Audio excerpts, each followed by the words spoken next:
Hey everybody, I just want to tell you guys about this weekend's New Jersey statewide Maker Day. SoHa Smart is going to be hosting a big event here. We're going to have tons of do-it-yourself, interactive kind of things. It's free of charge. Among us, there's plenty of libraries statewide. I think there's over 100 libraries, some local high schools, and some other makerspaces that are doing the same thing. So if you Google New Jersey Maker Day, you'll see all of these places that are doing things, and probably in your own neighborhood, you're going to see some really cool stuff. So for us, we're going to be showing all sorts of things like drone technology, do-it-yourself soldering, how to make robots, how to make art out of junk, Minecraft circuits, all sorts of things like that. So we're going to be having a great time. It's free to the public. Come on in, young and old, and have some fun and interact with us. Is Maker's Day good for the entire family? Oh yeah, absolutely. I mean, at any of our events, if you look in the past, you'll see toddlers coming in and they're just enamored. So we have everything from, say, coloring, and we'll be coloring with homemade crayons for little guys, and then all the way up to the big experienced people, maybe a college graduate. They can come in and see tools and things like that that maybe they don't have at their workspace or in the school that they're at or something like that, and see how they could perhaps use it someday to their advantage. And if people come over during their lunchtime, will there be food available? Will there be vendors here? We won't have vendors because that day is purely just giving away. So say in our bakery, our baker, Sift Bakery, she will be doing a thing called Punch Out Cupcakes. So the key ingredient in cupcakes, all of the ingredients mixed together create a cupcake. So she's going to show people what happens when you leave a few of those ingredients out.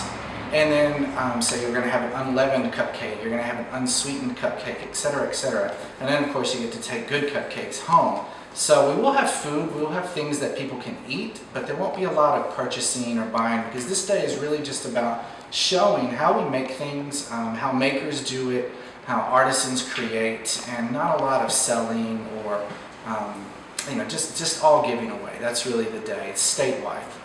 Do you have any space available currently at SoHa?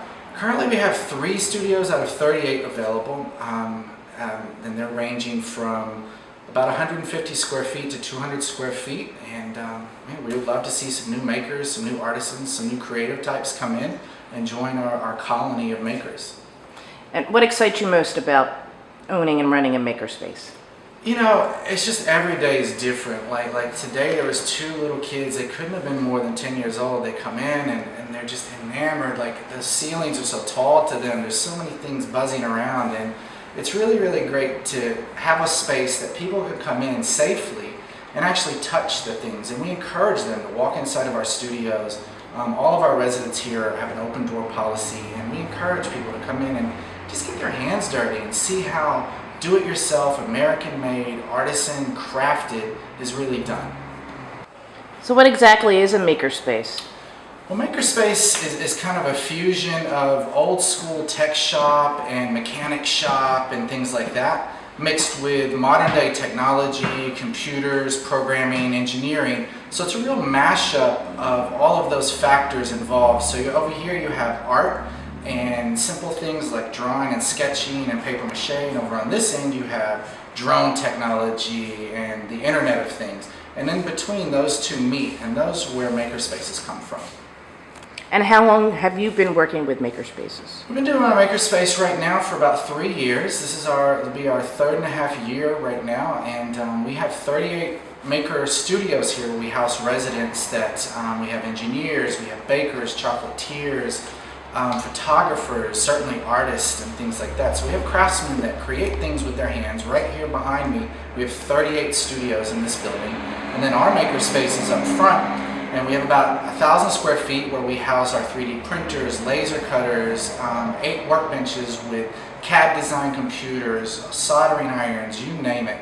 So we really feed the invention process. If you can think of something, whether it doesn't have to work, it doesn't have to be feasible, it really doesn't have to make a lot of money, but if you can just think of something that you want to do, a makerspace is a place to do that.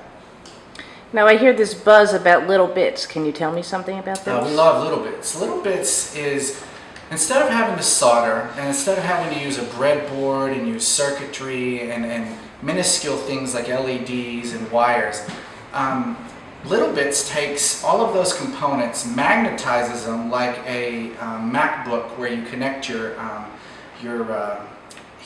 power source. They're magnetized, so little hands can just clip them together and you can make circuits. And we're going to have a big table full of Little Bits, so you can come in and within 2 or 3 minutes you can take a battery, 2 or 3 components, and you can have a flashlight, you can have something that sends you an email, all sorts of things made with Little Bits. And you can glue it down, you can tie it down, you can do all sorts of things with Little Bits, and it just really saves a lot of time, and it's very, very easy because you don't need any tools to make a circuit.